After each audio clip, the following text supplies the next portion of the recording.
नमस्कार। आज हम इतिहास के पन्नों से एक ऐसी कहानी खंगालने जा रहे हैं जो किसी चमत्कार से कम नहीं है। हम बात कर रहे हैं हेमचंद्र विक्रमादित्य की, जिन्हें दुनिया हेमू के नाम से ज्यादा जानती है। एक ऐसा इंसान जिसकी किस्मत, रणनीति और हौसले ने भारत का पूरा इतिहास ही बदल कर रख दिया था। चलिए इस दिलचस्प कहानी की गहराइयों में चलते हैं। अच्छा, जरा इस कॉन्ट्रास्ट पर गौर कीजिए। एक तरफ एक मामूली अनाज व्यापारी और दूसरी तरफ दिल्ली के तख्त पर बैठा एक शक्तिशाली सम्राट। मतलब सोचकर ही रोंगटे खड़े हो जाते हैं कि जो इंसान कभी हरियाणा की धूल भरी गलियों में अनाज तौलता था, वो अपनी गजब की बुद्धि और ताकत के दम पर सीधा दिल्ली के राज सिंहासन तक पहुंच गया। ये कोई मनगढ़ंत कहानी नहीं है, बल्कि 100% ऐतिहासिक सच है। तो एक अनाज व्यापारी से शुरुआत कैसे हुई, आइए देखते हैं। ये पूरी दास्तान शुरू होती है 16वीं शताब्दी के भारत से। सत्ता रोज नए हाथ देख रही थी। हरियाणा के रेवाड़ी में एक बहुत ही साधारण परिवार में हेमू का जन्म हुआ। शुरुआत में उन्होंने बस अनाज बेचने का काम किया, लेकिन असली टर्निंग पॉइंट तब आया जब उन्होंने शेरशाह सूरी की विशाल सेना को रसद यानी जरूरी सामान सप्लाई करना शुरू किया। सेना के इतने करीब रहकर काम करते हुए लोगों ने पहली बार उनकी वो तेज बुद्धि और गजब की वफादारी देखी, जिसने आगे चलकर उन्हें सत्ता के गलियारों तक पहुंचाया। अब इस सफर की रफ्तार देखिए, ये किसी चमत्कार की तरह था। इस्लाम शाह सूरी ने हेमू के टैलेंट को पहचाना और उन्हें बड़ी जिम्मेदारियां दी। फिर आदिल शाह सूरी का दौर आते आते तो हेमू ने मानो सीधा आसमान ही छू लिया। एक अनाज का व्यापारी, फिर सेना का सप्लायर, फिर सीधा प्रधानमंत्री, उसके बाद सुप्रीम कमांडर और अंत में विक्रमादित्य की उपाधि के साथ सम्राट। सच में ये एक ऐसा राइज था जिस पर यकीन करना मुश्किल होता है। और अब बात करते हैं उनके उस दौर की जब वो एक अजेय सेनापति बन चुके थे। ये नंबर ना बस एक नंबर नहीं है, 22।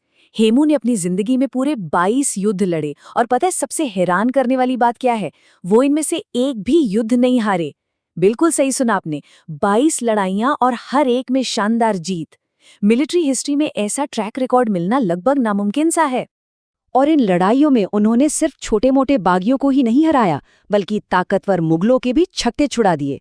उन्होंने पहले ग्वालियर फतह किया, फिर आगरा, और फिर अक्टूबर 1556 में वो ऐतिहासिक दिन आया जब उन्होंने मुगलों को पूरी तरह खदेड़ दिया और दिल्ली पर अपना झंडा गाड़ दिया।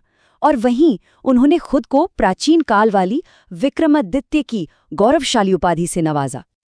तो आखिर इस कामयाबी का राज क्या था? जवाब है हाथी और तोपखाने का बेजोड़ इस्तेमाल।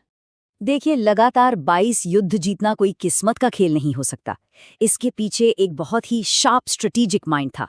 भारतीय युद्ध के इतिहास में हेमू पहले ऐसे रणनीतिकार थे जिन्होंने भारी भरकम तोपखाने और हाथियों की बेतहाशा ताकत को एक साथ मिलाकर एक ऐसा डेडली कॉम्बिनेशन बनाया जिसने मुगल सेना को पूरी तरह से सुन्न कर दिया। मतलब उन्होंने सेना के बीच में एक ऐसी अभेद्य दीवार खड़ी कर दी थी जिसे तोड़ना दुश्मनों के बस के बाहर था।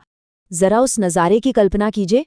1500, जी हाँ, 1500 खूंखार और पूरी तरह से ट्रेंड युद्ध वाले हाथी जब मैदान में एक साथ चिंघाड़ते हुए आगे बढ़ते होंगे तो सामने वालों की क्या हालत होती होगी। ये हाथियों की एक ऐसी खौफनाक सुनामी थी जिसका इस्तेमाल हेमू दुश्मन सेना के किनारों के परखच्चे उड़ाने के लिए करते थे। और यही सब हमें ले जाता है इतिहास के सबसे बड़े टकराव की ओर, पानीपत का दूसरा युद्ध। 5 नवंबर 1556। मंच पूरी तरह सज चुका था। एक तरफ खड़े थे हेमू अपनी पूरी ताकत के साथ, जिसमें 30,000 अनुभवी सैनिक और उनके वो 1500 खतरनाक हाथी शामिल थे। और उनके सामने थी मुगल सेना, जिसकी कमान अली कुली खान के हाथों में थी। जबकि 13 साल का अकबर और उसका गार्डियन बैराम खान, वो दोनों सुरक्षा के लिहाज से मैदान से काफी दूर थे। और हेमू कोई ऐसे सेनापति नहीं थे जो पीछे तंबू में बैठकर ऑर्डर दें, बिल्कुल नहीं। वो एकदम युद्ध के बीचों बीच अपने सबसे पसंदीदा और विशाल हाथी, जिसका नाम हवाई था, उस पर सवार होकर लीड कर रहे थे, एकदम निडर, अपनी सेना के साथ सबसे आगे। युद्ध शुरू हुआ और जैसा कि तय था, हेमू की सेना मुगलों पर कहर बनकर टूट पड़ी। उनके हाथियों ने मुगलों की पूरी फॉर्मेशन को रौंद कर रख दिया।